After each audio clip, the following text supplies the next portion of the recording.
if you do things that you are in your weakness, you can do them. You could be trained to do them, but you're going to be finishing the day very tired. Because when weakness shows, when you're working in your weakness, you're tired. When you're working in your strength, you never get tired. You just are always enjoying the next adventure all the time. So I believe that a person, if he's really going to grow in life and develop, find out what their strengths are and start to work. Welcome back to Relatable Wisdom, the podcast where everyday people share the quotes that shaped how they see life, offering you daily wisdom to help you navigate your own journey with more clarity and purpose. Today's guest is Larry Onan, an author and life coach who spent over 4 decades helping people discover what it means to live intentionally. He's someone who found his calling by accident, tasked with understanding stewardship, only to uncover life-changing truths that transform not just his work, but his entire approach to living. Let's step into Larry's world and hear the quote that has guided him through the years of helping others find their purpose. Okay. Tell us your name and what you do. My name is Larry Onan, Wisdom, and I'm from Southern California. I spent 50 years of my life helping Christian leaders in nonprofit organizations raise resources. So you'd call me a consultant.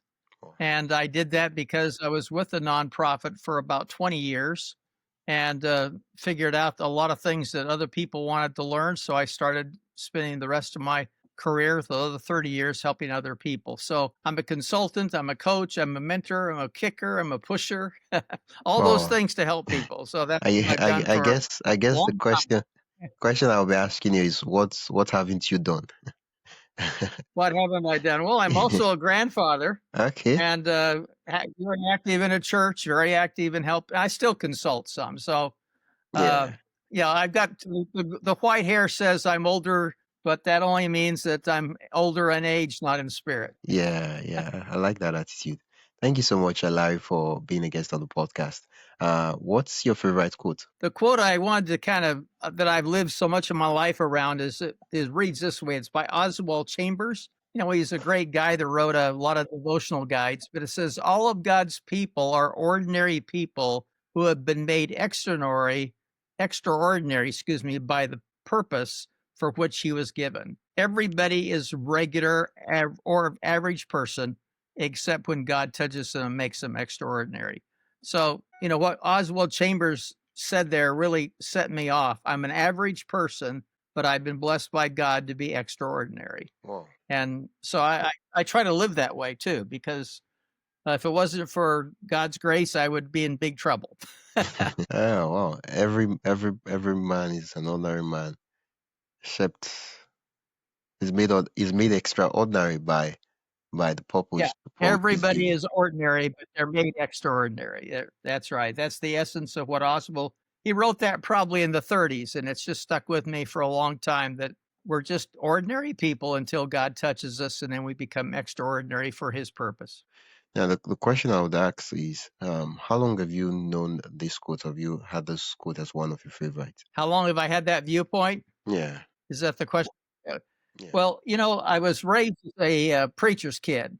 That didn't mean I was a spiritual guy. I just had a dad that was in ministry and is a church planter a long time ago. And so I lived under the umbrella of religiosity. A lot of people were religious around me, and I was trying to be religious. But what really transformed my life was when I was in college and I became very connected to personal faith. And then I started realizing that's when I was the ordinary that could be extraordinary, because I was designed and created for that purpose. So when I probably grew into it. You know, most of us don't wake up one morning and have all the wisdom we want. I like the title of your podcast, because wisdom comes from years. You know, I know you're fortunate to have the name there, but I have friends right now that are in their 20s, and they're very, very smart. They've got a lot of knowledge, but they still got to gain a lot of wisdom. And wisdom comes over time and trial and experiences. And the smartness of a person has nothing to do with their wisdom that they bring to the table.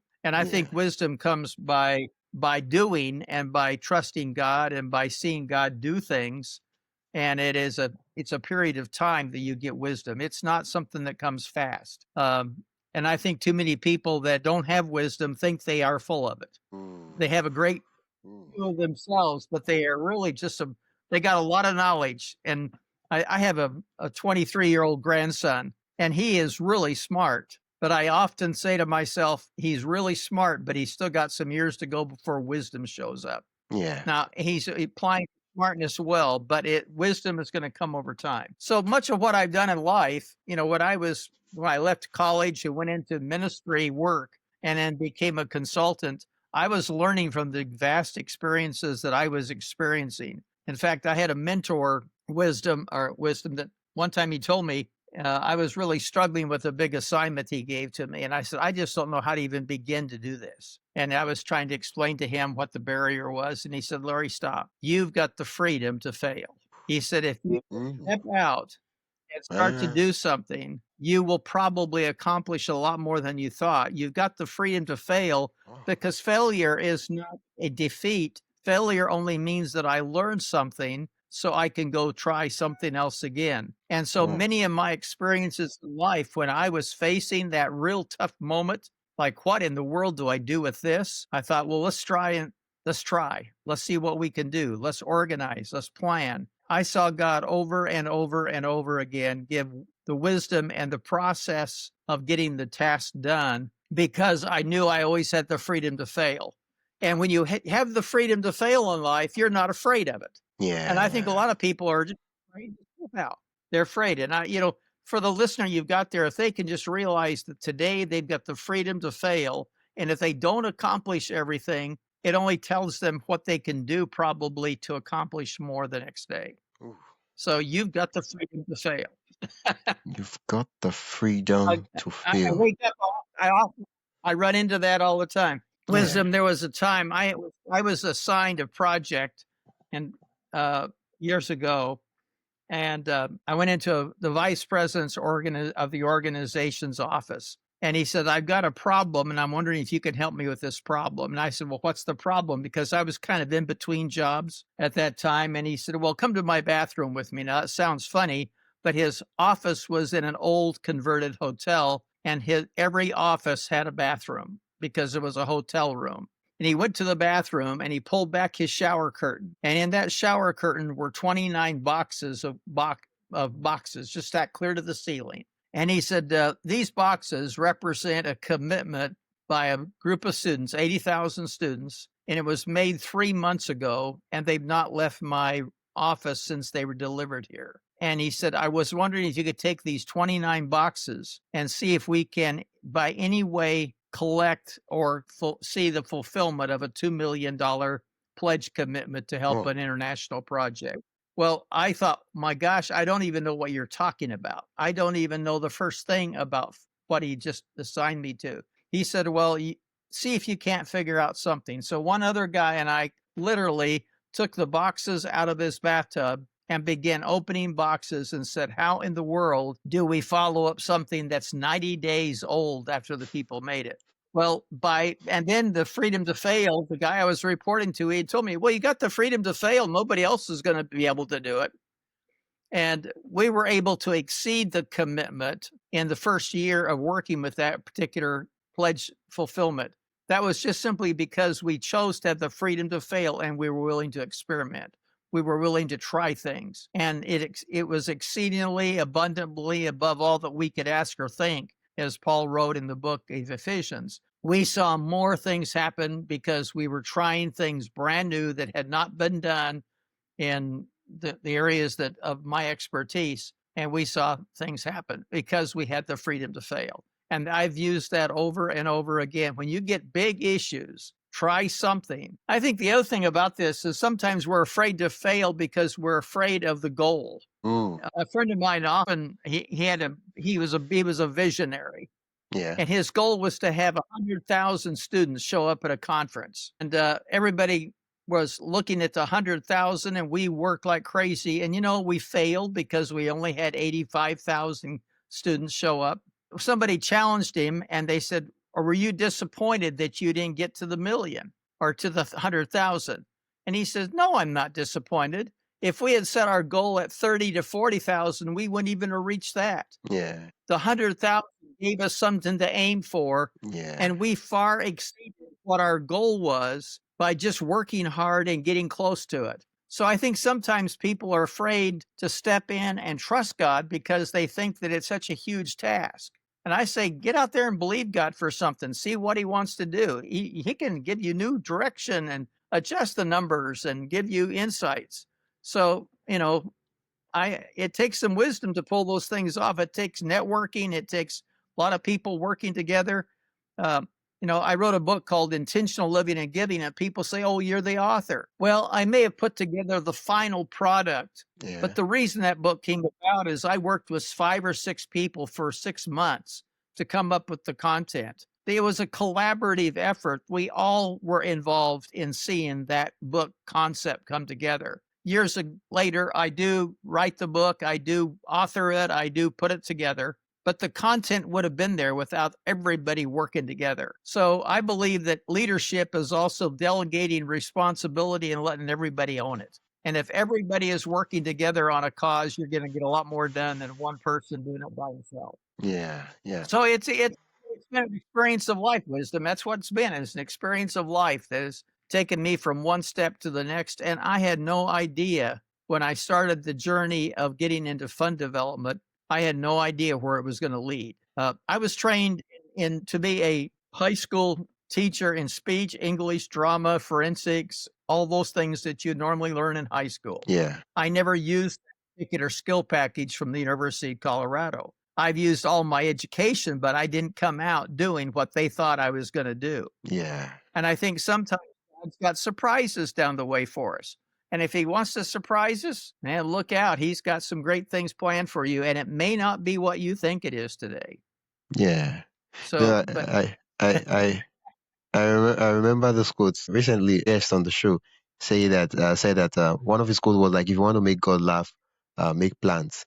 When he mentioned that he didn't use the degree you studied in the university for what what you're doing now. Of course, you use the education, but not the quote unquote degree. And I was like, in the point in time, I totally understand. yeah, The University of Colorado thought they had a new teacher, and I'd never taught a day in education in the Colorado school system after I graduated. I did do a semester of teaching in a large inner city school in Denver, Colorado during my education. But what they thought I was going to do, I left behind. I took all the skills that I developed, and I was also beginning to understand who I was as a person. And when you start to understand who you are and know what your strengths are, and you know how to bring those to your table, I'm a real believer, wisdom, in people majoring in what they're good at, not what they're bad at. ooh, okay, For instance, here's what happened. I think of a college student who was really enamored by being a CPA.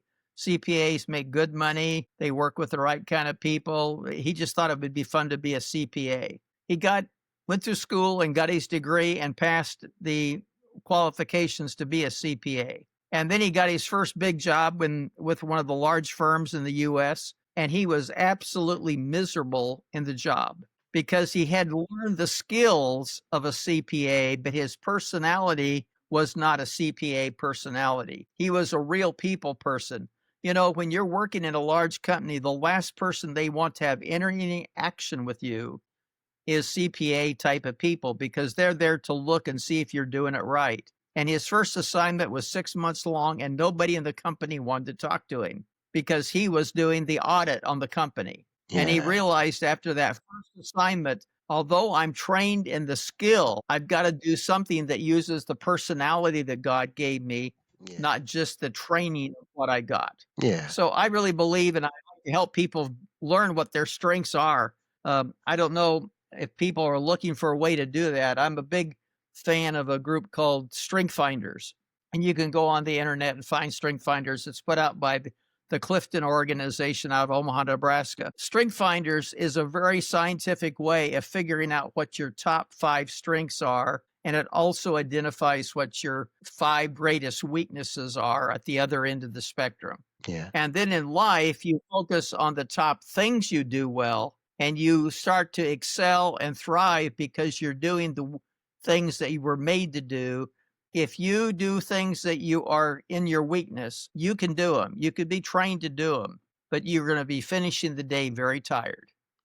Because when weakness shows when you're working in your weakness, you're tired.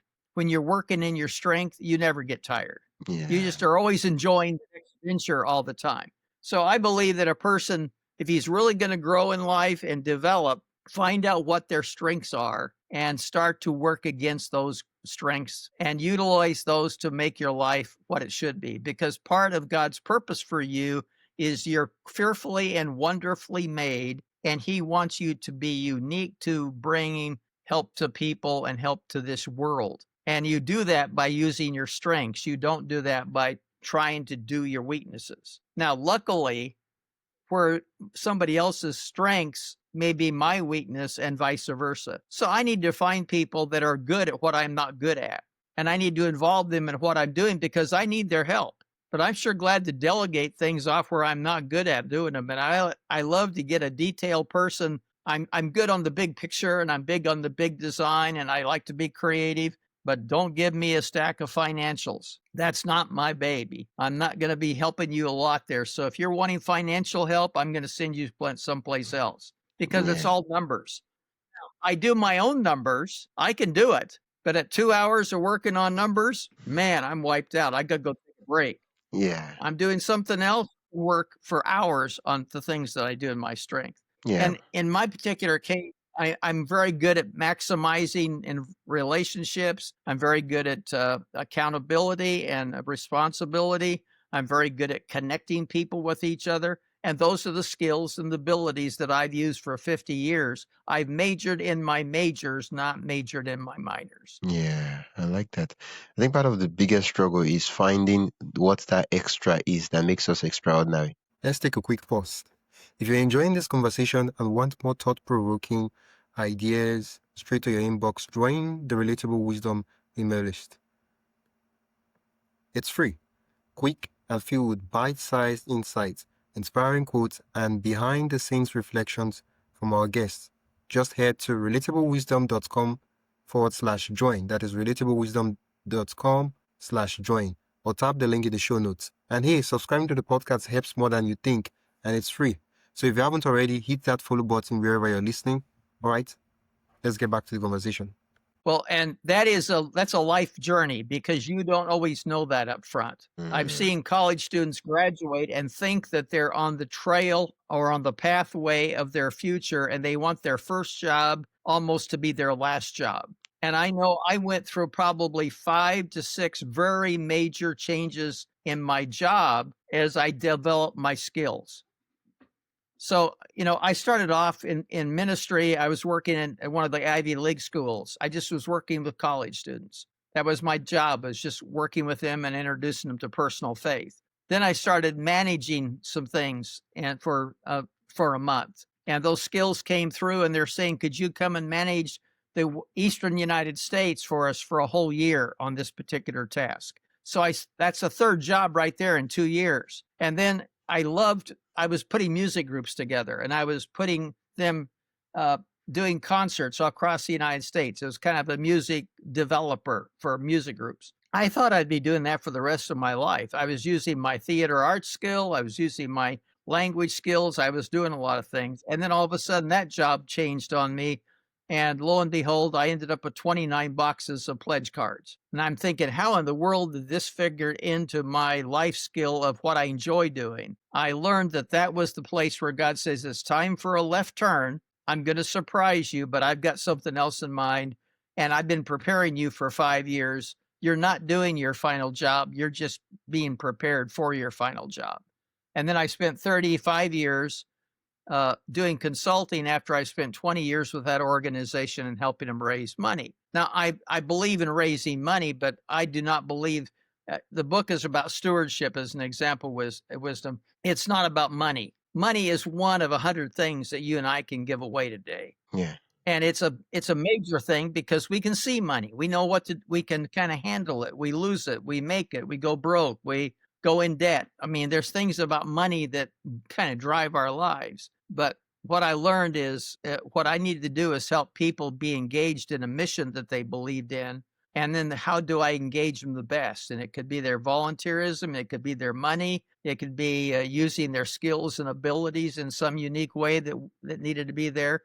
I was involved in engaging people as partners in a mission. So, but it took me a while before I knew that's where I was going. I didn't wake up the first day on the job and say, this is what I bring to the table, because that's not the way it Yeah. works. Yeah, I think that's the problem right now. People tell you that they're looking for their calling, and I'm like, what are you doing? And I'm like, oh well, I have to find it. I'm like, you're supposed to like be in the place of work, trying out things, doing things, exploring, experimenting, and then you're like, oh, this is the thing. I was made for this, and you're like, yeah, I can't believe I didn't find it sooner. Not the other way around. The calling is not going to walk down to you and say, knock on your door and say, yeah, I am your calling. I am your calling. Our culture today, especially in the young adult culture, if you've got the Z generation listening to your podcast, they want things to happen instantly. Yeah. And God doesn't work on an instant basis. Throughout Scripture, the Old and New Testament, God said he's going to do something, and then you get very frustrated in how long it takes him to do it. Yeah. But it said he did everything in his time. Yeah. For instance, I think the classic example is in the fullness of time that the Bible says God sent forth his son, Jesus. Now, he lived a regular life for 32 years. He was burped. He had to be changed in his diaper. He had to learn skills as a carpenter. His mother and his father were educating him in the synagogue. Yeah. But it took him 32 years before people knew why he was here. Yeah. That's the long picture, because he had to be 33 years of age to go to a cross before the world would really know what Jesus was all about. Yeah. That was 32 years of time, and we are used to buying fast food down at a little shop along the street, and if it's not cooked right, we're upset with who cooked it because it wasn't done fast enough or it wasn't cooked right. Because we are built around instant gratification. That is not wisdom. That is just some knowledge that says I can be frustrated. So I like people to look at the picture. God's got a big plan, and I'm a very strong believer. I've got a very solid faith base, but that's probably what life is for me, is integrating what I know from a faith orientation into everyday life. Wisdom, what happened is I came up with the concepts of the book. I'll just illustrate it this way. When we realized stewardship was a lifestyle, the word steward means to serve as somebody else's employee. Yeah. I'm managing somebody else's affairs. That's what we're talking about. Yeah. So if you get on an airplane today to fly to London, the first people you're going to meet on an airplane are stewards and stewardesses. They work for the airline. They're nice. They are very pleasant to work with, but they know how to shut you up. They know how to take care of issues. They know how to lock people down if they need to.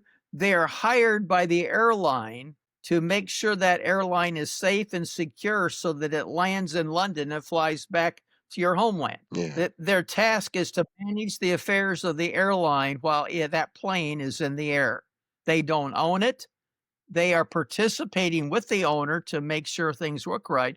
The same way is that we don't own anything. The surprise to me was the day I woke up and realized I'd heard verses in the Bible mentioned as a kid, but I came to grips with the fact that my Father in heaven owns everything. I don't own a house. I don't own a car. I don't even own clothes. Everything that God has given to me in my possession, it's not given to me, it's entrusted to me. And he wants me to manage those things on his behalf. Yeah. And he's holding me accountable to manage things. Now, God's very generous and he loves to give.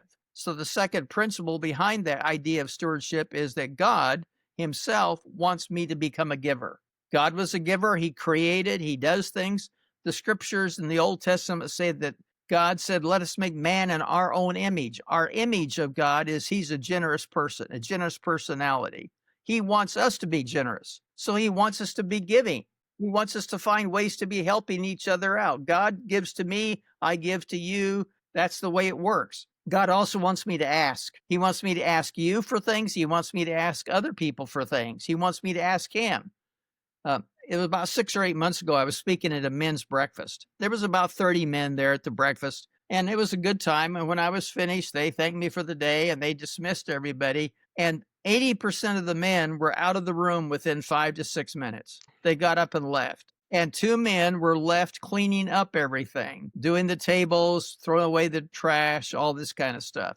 And I was picking up the few illustrative materials I had that day. And I thought if they had stopped at the end of my talk and said, "Thank you, Larry, for coming, but before you all leave today, guys, if you would just help us bus tables and pick up the trash and get ready for the next group that's going to use this room in 2 hours, we would really appreciate a little bit of your help for a few minutes." Probably 70 to 80% of the men, if they were asked, would stick around and do their part of cleaning up. But because they weren't asked, 2 people ended up doing it by themselves. And they were probably frustrated that nobody else stayed around to help them. But if we are very dense, and so if we're not asked to help, last night about 7:30 at night, I got a phone call and it was an ask. "Larry, could you call so-and-so? She's got a real concern and I think you need to talk to her tonight." And it was the administrative secretary at our church, and I had to make a phone call to talk to her. I never would have thought to even call her unless somebody called and asked me if I would do something. And so I called the lady and we had a good visit. But I called her because I was asked to do so.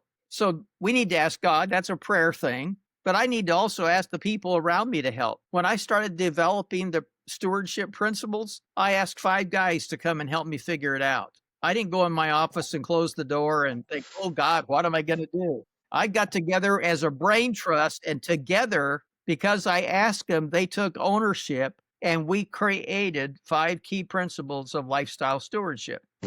It took us about 6 months, and we had to get the help of other people and we had to bounce ideas off of others. But because I asked 5 people to help me, today we have a lifestyle stewardship principle book that will help anybody live a thrilling and fulfilled life. But it was because I asked that I got people to engage with me, and it was transformative.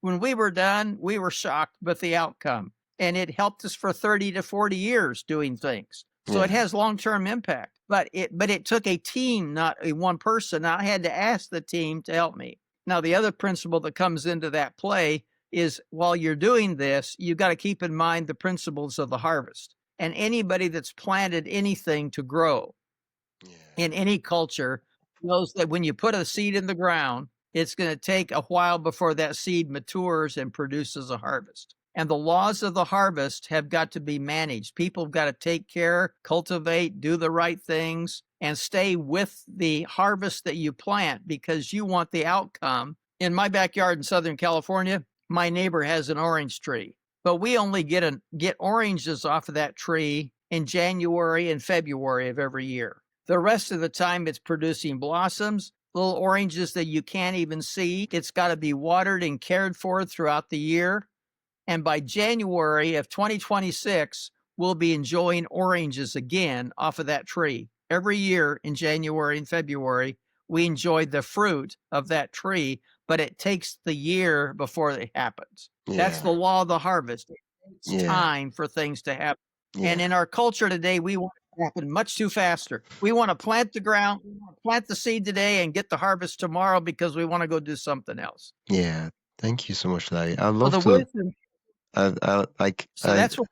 Go ahead. I love to explore the laws of stewardship on the future episode. Right now, we're 5 minutes over time, and I'd love to ask you, where can listeners learn more about the book? And for those that are curious, because I am curious, and I know that a lot of my listeners are curious to really go in depth into the laws of stewardship and really understand it's not just Let me tell you top in a level. minute how anybody can get a copy of the book, Wisdom.